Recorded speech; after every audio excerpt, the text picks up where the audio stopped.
দিনাজপুর জেলার ফুলবাড়ী উপজেলার ৭ নম্বর শিবনগর ইউনিয়নের শমশেরনগর আদর্শ উচ্চ বিদ্যালয় স্কুল চলাকালীন ছাত্রছাত্রীরা স্কুলের সীমানার বাইরে ঘোরাফেরা করছে। বিদ্যালয় ক্যাম্পাসে তাদের ঘোরাঘুরির কোনো জায়গা নেই। তারা খেলাধুলা করতে পারছে না, কারণ পুরো মাঠ জুড়ে ধান ও ভুট্টা শুকানো হচ্ছে চাতালের মতো করে। এমন চিত্র প্রতিদিনই দেখতে পাওয়া যায় বলে জানান এখানকার এলাকাবাসী।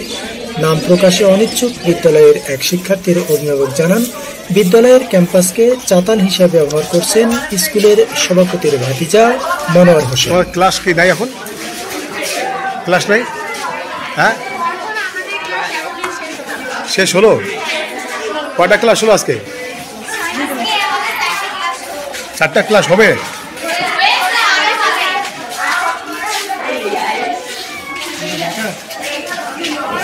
কয়টা ক্লাস হয়েছে আজকে?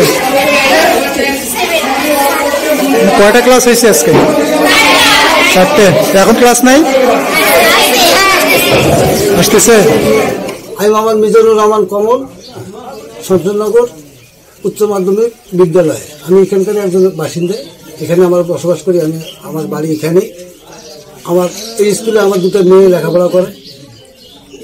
তো শিক্ষার মানে এত খারাপ যে বাধ্য আমার ছোট মেয়ে এখান থেকে নিয়ে অন্য জায়গাতে ভর্তি করতে হয়েছে। আমার ছোট্ট মেয়ের নাম মাগফিরাতুল জান্নাত মিথিলা, ক্লাস 9-এ পড়ে। এখানে শিক্ষক ঠিকমতো ক্লাস করে না, ঠিকমতো হাজিরা দেয় না স্কুলে। এখানে বলার মতো কোনো লোক নেই। এখানে অর্থ সম্পদের লোক নাই যে যারা কিছু বলবে, যার দ্বারা এই জায়গার উন্নতি হবে, এই ধরনের লোক নাই। বিধায় এরা খুব ঢিলে ঢালা অবস্থায় স্কুলে চালাচ্ছে। ছাত্র হাজিরা নাই, শিক্ষকরা হাজিরা নাই, কেউ কোনো গুরুত্ব দেয় না। ছাত্ররা সারা সময় সবসময় বাজারে ঘোরে। একটা শিক্ষকও বলে না বাজারে কেন ঘুরতেছে, এই ছাত্রগুলো কেন ঘোরে। এই লেখাপড়া মানে আমি একটা ছাত্রের কাছে শুনলাম কিছুক্ষণ আগে, ছোট একটা ছেলে বললো যে আমাদের মাস্টারকে স্কুল থেকে ডাকে, আপনার শিক্ষকের ঘর থেকে ডাকিয়ে এনে আমাকে বলতে হয় যে একটু ক্লাস নেয়। এটা কি ঠিক? এইরকম ভাবে চললে আমাদের ভবিষ্যৎ প্রজন্মটা কোথায় যাবে? শিক্ষা ক্ষেত্রটা কোথায় যাচ্ছে? এটা কি শিক্ষা অর্জন করতে পারে এখান থেকে? আমার অনুরোধ, ঊর্ধ্বতন কর্মকর্তা আছে, টিও স্যার আছে, ডিসি সাহেব আছে, ওরা যদি একটু ন্যাংটাজল করে দেখতো হয়তো প্রতিষ্ঠানটা একটু ভালো চলতো। আর যদি না দেখে তাহলে এগুলো অবশ্যই ধ্বংস হয়ে যাবে। আমার নাম মোহাম্মদ মাসুদ রানা, আমি এখানকার স্থানীয় বাসিন্দা। শমশেরনগর আদর্শ উচ্চ বিদ্যালয় আসলে আমাদের এখানে যে লেখাপড়ার মান খুবই নিম্নমান।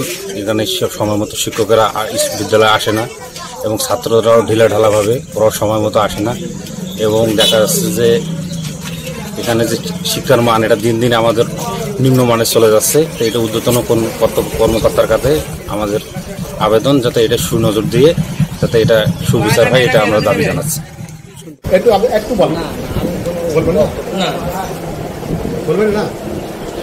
শমশেরনগর আদর্শ উচ্চ বিদ্যালয়ে আপনারা যে অভিযোগগুলো করলেন যে নিয়মিতভাবে ক্লাস হচ্ছে না, তারপরে শিক্ষা প্রতিষ্ঠানের মাঠে ধান বা ভুট্টা শুকানো হচ্ছে, বা বাইরে লোকজন এসে প্রাইভেট করাচ্ছে, এই বিষয়গুলো তদন্ত করে থেকে আমার পক্ষ থেকে যথাযথ ব্যবস্থা গ্রহণ করা হবে। তারপরে অন্যান্য যে কোনো বিষয়ে অভিযোগ থাকলে যদি অনিয়ম পাওয়া যায় সেই ব্যাপারে তদন্ত করে ব্যবস্থা গ্রহণ করা হবে।